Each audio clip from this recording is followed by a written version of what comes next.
Taon ka na dyan sa The Hague. Gusto namin na manatili ka na dyan hanggat hindi mo sinasagot o pinananagutan ang iyong mga kasalanan. Crime against humanity. Sana mabuhay pa siya ng matagal dahil malapit na rin ang birthday niya. Kasi gusto natin siyang spend yung natitirang buhay niya sa kulungan. So, may spend the rest of your life in jail.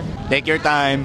Happy anniversary, sana diyan ka na mabulok. Mananagot ka sa lahat ng EJ case laban sa kabataan at sa ginawa mo kay Frenchie May at lahat ng mga mamamahayag. Marami siyang nasalanta ng mga katutubo.